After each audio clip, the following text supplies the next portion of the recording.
আসসালামু আলাইকুম। আমি আলিফ হোসেন আছি।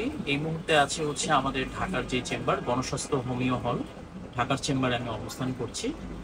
আজকে আমি একটি বিষয় আপনাদের মাঝে তুলে ধরতে চাচ্ছি যে আমরা এর আগেও একটি ভিডিওতে বলেছিলাম যে যে কোনো পেশেন্ট হোক, ক্যান্সার, কিডনি, থ্যালাসেমিয়া, টিউমারে আক্রান্ত যে কোনো ধরনের পেশেন্ট যদি নিয়মিত আমাদের চেম্বার থেকে এসে স্যারকে দেখিয়ে যদি 4 মাস কন্টিনিউ যদি ওষুধগুলো তারা সেবন করে, তাহলে যে কোনো রোগ থেকে ইনশাল্লাহ সুস্থ মিলবে।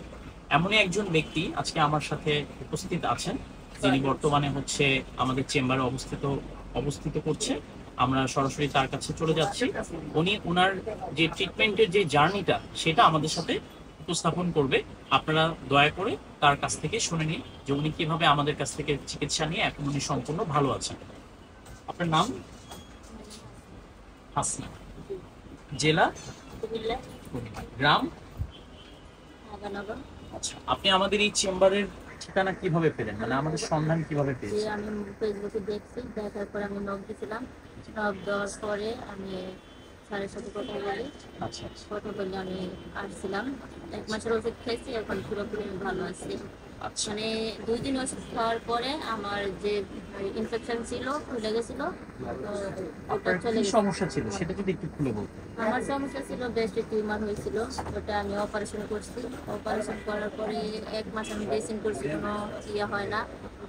1 মাস পরে আমার সেলাই করছিল, তারপরও সমস্যা বেশি বাড়তেছিল। তো এই হাতের নিচে, বুকের নিচে ফুলে গেছিলো, অনেক ফুলে গেছিলো। আমি ব্যথা ব্যথা নিতে পারি না, অস্থির অস্থির ছিলাম। তখন আমি স্যারের কাছে আসি।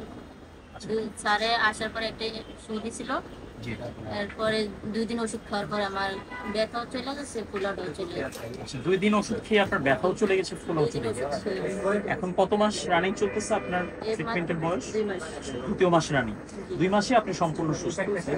আচ্ছা, এর আগে কোথা থেকে সেবা নিয়েছিলেন, মানে? আমি কুমিল্লা থেকে এনেছিলাম, আগত হসপিটালে অপারেশন হয়েছিল। আবার দেখাইছি মোহনে ডাক্তার দেখাইছি, মেডিনোবাতে ডাক্তার দেখাইছি, মডার্নে ডাক্তার দেখাইছি, অনেক ডাক্তার দেখাইছি। কোনো ডাক্তারের ট্রিটমেন্ট আমার সুবিধা হয় নাই, মানে ব্যথায় কমাইতে পারেনি, ফুলা থাকতে গেছে।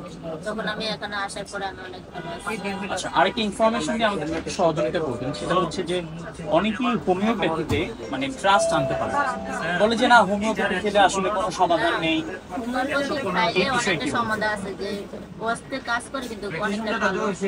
যারা ট্রিটমেন্ট নেয় না তারা ভুল করতেছে, অনেকটা ভুল। আমরা যারাই টিউমারে ব্রেস্টে হোক আর যেখানে হোক ইনফেকশন হয়, এগুলা মানে অপারেশন করা ঠিক না। আমি অপারেশন করে অনেকটা ভালো আছি। আচ্ছা, অপারেশন করে আপনি ভুল করছেন। এখন ক্যান্সার স্পেশালিস্ট অধ্যক্ষ ডক্টর ইসিম সারোয়ার স্যারের চিকিৎসায় আপনি সম্পূর্ণ সুস্থ, তাই আমি তো? অনেকটা সুস্থ আছি। ঠিক আছে। তো সম্মানিত দর্শক, আমি যেটা এর আগেও বলেছিলাম যে উনিও যেটা বললো যে হোমিওপ্যাথি আসলে একটু ধীরে ধীরে কাজ করবে, তবে আপনি যদি নিয়ম মেনে যদি আমাদের ওষুধগুলো কন্টিনিউ করেন, তাহলে ইনশাল্লাহ আপনার যে সমস্যাটা আছে সেটা সমাধান হয়ে যাবে আশা করছি। তো আমরা বলবো যে অবশ্যই আমাদের সাথে যোগাযোগ করবেন।